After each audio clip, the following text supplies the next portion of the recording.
Yo, what's up to my newest series? Today we're doing Every Page Must Be Interesting, and it's where I break down my writing and I read it to you guys, and hope you all enjoy it today. The story is called Red Snow. This is one of my um, newest short stories. I just wrote it in the middle of the night, so I guess y'all gonna see what I was going through.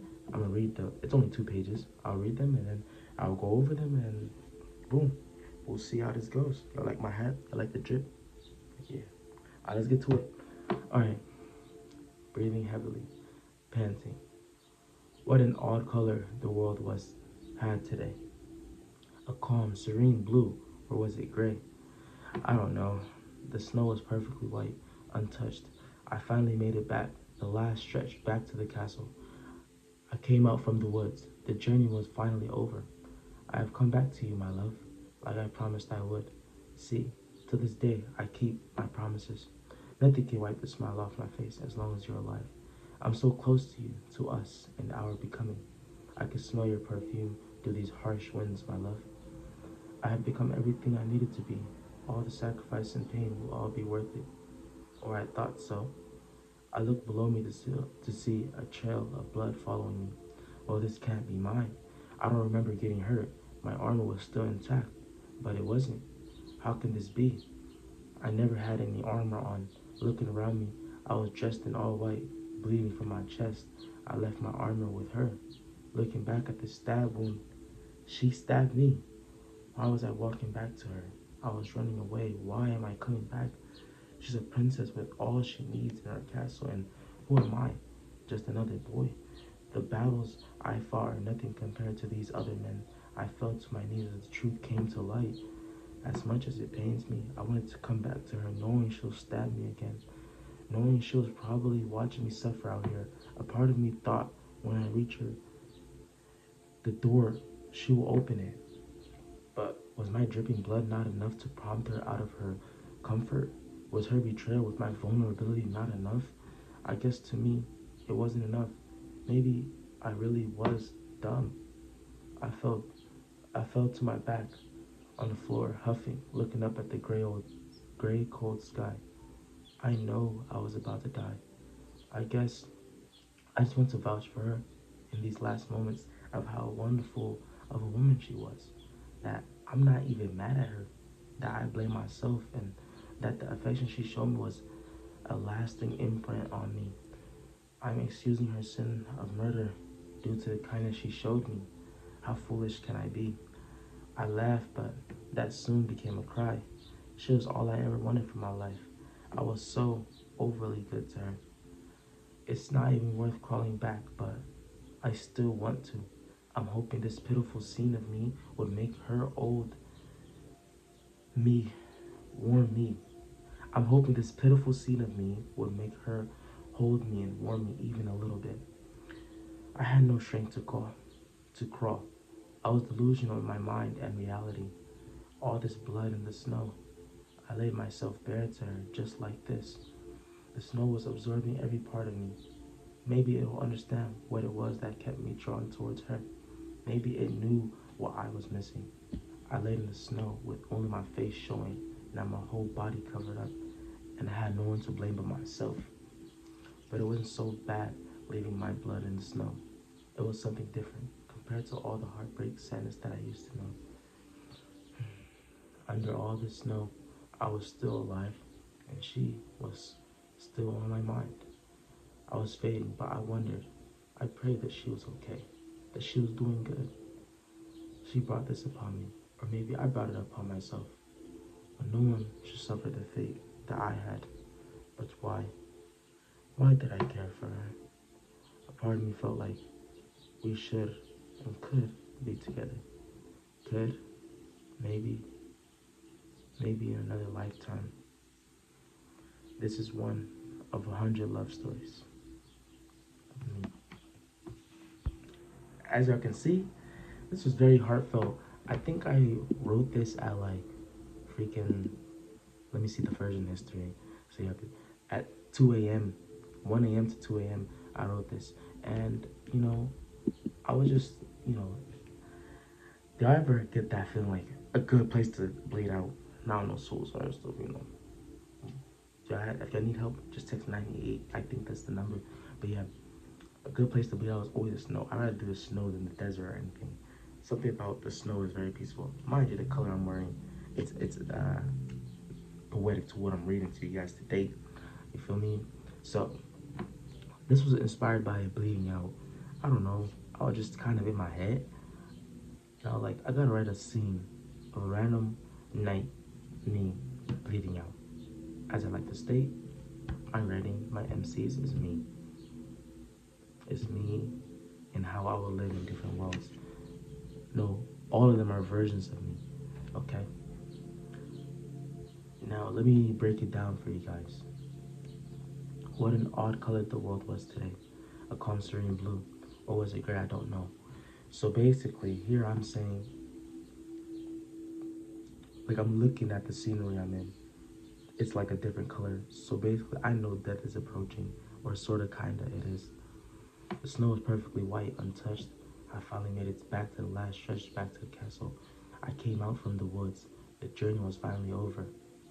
So, it's like, the snow is perfectly white, untouched. That's, you feel me? I finally made it back to the last stretch, back to the castle. It's like I was on a mission, and I was doing good. I was doing my writing, I was doing my workouts, and all this. And then, this is like me going back to her. I have come back to you, my love, like I promised I would.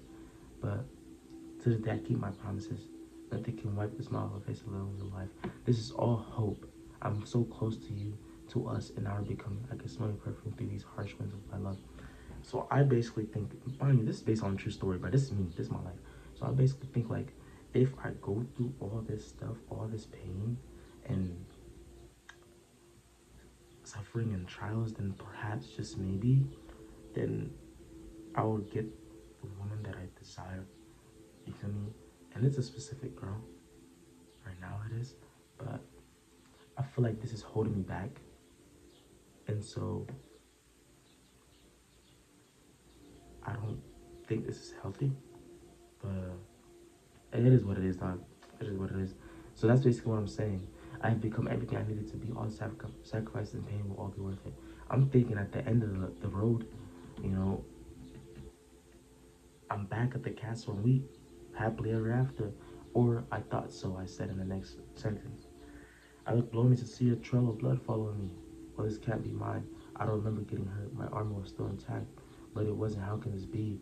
I never had any armor on. Looking around me, I was drinking all white, bleeding from my chest. I left my armor with her. So I'm basically saying here, I'm bleeding out. But I don't remember getting hurt. I'm thinking my armor is still intact, but I'm delusional right now. I never had any armor on. I was vulnerable with her. You feel me? I laid my heart bare with her. You feel me? But I was bleeding. I left my arm with her. I took it off at her place. But now I'm bleeding. So like, I'm looking at this stab wound. She stabbed me. Like, for she did this to me. Why was I walking back to her now? Like, why am I doing this? I was running away. Running away with my writing and my mission. Why am I coming back? I'm talking to myself. You know, why is she coming back? Why am I coming back? She's a principal, all she needs in her castle. And who am I? Just another boy. I mean, does that have this girl? Like, girls are born with value. Guys aren't. It's just that simple. I feel like I have to build my value. And she's a pretty girl. She can get any man she wants, this, that. I'm just another boy. As of now, I am. But that's not going to stay true for long. You know? The battles I fought are nothing compared to these other men. I'm saying, like, the things I went through are nothing compared to these other men out here. Like, and then I fell to my knees as the truth came to light. Like, now I'm seeing that she slimed me out, dog. She slimed my HA. So, as much as it pains me, I wanted to come back to her knowing she'll stab me again. So, you can imply that people do this often. They will go back to what's hurting them. Same with me. I guess I'm dumb. I'm dumb in love, you know? So, I wanted to come back to her knowing she'll stab me again. Knowing she was probably watching me suffer out here. That's the worst part. No one should probably watch me suffer for her. Because if you laid your heart bare to somebody, they know what they did. See, they know they stole your heart. They know they crushed it. But the thing is, they probably watching you suffer, you know? Wow, at least me, in my POV, it's like I'm doing all this striving, struggling, you know, trying to make it out. And meanwhile, she probably just out there watching, like, for the, so, but a part of me still thinks, like, when I reach her door, she'll open it. So I'm still thinking, once I, like, get up and I'll text her again, that, like, she'll open it. But if she's not opening it now, as I'm bleeding out, what use does it make? And that's why I end up dying in the freaking, in the thing right here.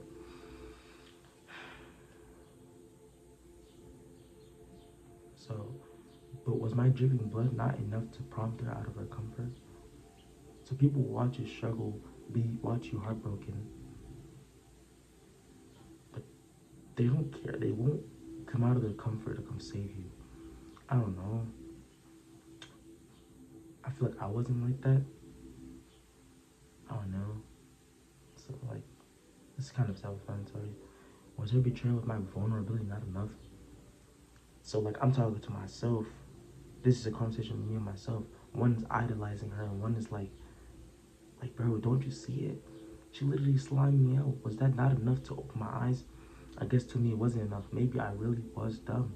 Maybe I am. Who knows? Or maybe I'm just drastically optimistic. I fell to my back, huffing, looking up at this gray old sky. I knew I was about to die. Because at this point, it's nothing. It's just me laying down there. I guess I just want to vouch for her over these last moments of how wonderful woman she was. You know? I don't know why I'm doing that, but that's what I do throughout my writing, right? Throughout my writing, I just tend to vouch for her. Like, she's freaking a perfect princess, but like, if you notice, my vouching for her always ends in heartbreak. So, is she really as perfect as I thought she was? You know? I'm not even mad at her. But I blame myself and the affection she showed me was a lasting imprint on me. I blame myself. I kind of do for like committing, you know, you feel me? But like, at a certain point, I don't. I'm excusing her sin. Am I mad at her?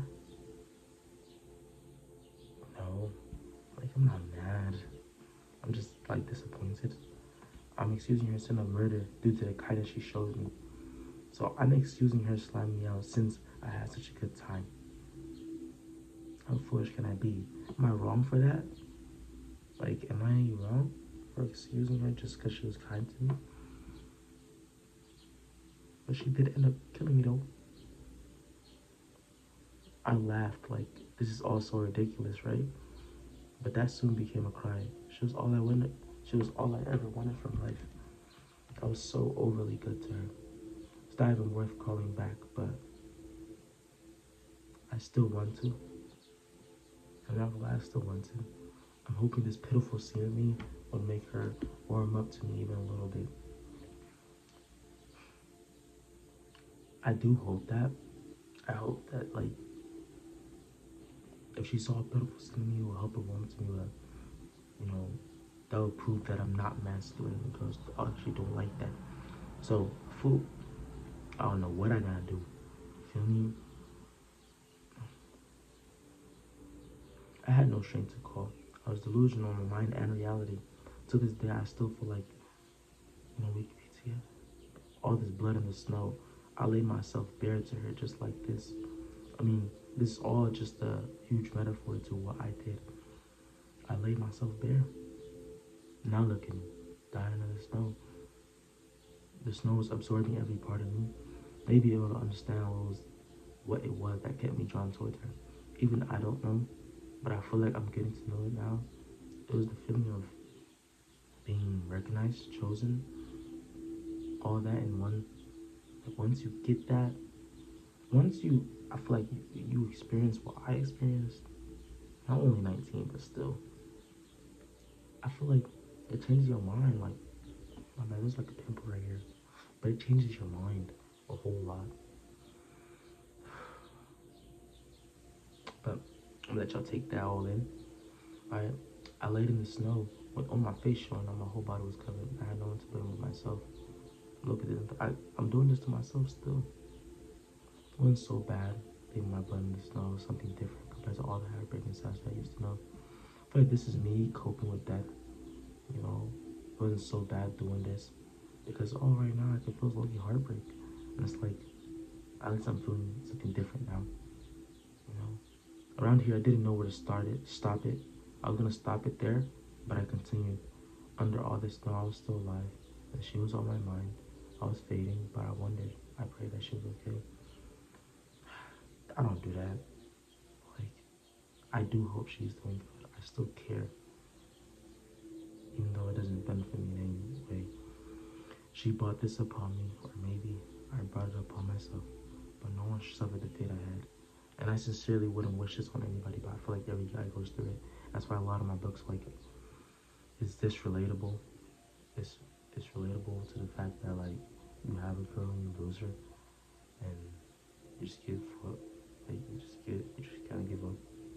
No, but you gotta push through it. You gotta push through it. But why? Why did I care for her? A part of me felt like we should and could be together. Could, maybe another lifetime. The way I felt about this girl, I felt like we could be together. And still I believe to this day. Because if I believe one day I can become a legendary storyteller, why can't I believe in this as well? Like, something in my mind just cannot fathom the fact that I'm not with her. And you may call me delusional or not, but something in my mind makes it like impossible to believe. Something in my mind telling me not to give up on this. Just like I said, not to give up my writing dream. Now what do I do with this? I'm gonna become the man worthy, and I'm gonna live out this book.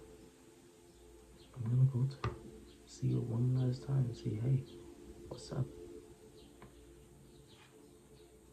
When I'm at the pinnacle of success, if I haven't found another woman already. And this is one of 100 love stories. And to conclude this 100 love stories, because I want to craft 100 love stories. And you will notice throughout my love stories, there's a common theme. A guy, the MC, me, and usually a girl. And their name usually starts with S. But it's always a love story. And I want to craft 100 love stories of around the same theme. I can't really explain what the theme is, but it's good. It's gonna be worth it. But anyways, hey, I love you guys, and this story was called Red Snow, and every page must be interesting. That was only 2 pages, guys, and I'm sorry the video is so long, but I gotta get out of here, guys. Hope y'all can really dissect what I'm saying, and I promise y'all one day I'm gonna be a legendary storyteller, and my books gonna change the world. As I promised to myself, and whether I find true love or not, I don't care. But I hope to one day, like, she can see all this, maybe, and see what she inspired in me, because she really did build a lot of this, and I guess I'm thankful. Alright, Red Snow, short story. Every page must be interesting. We out. Peace. Love you.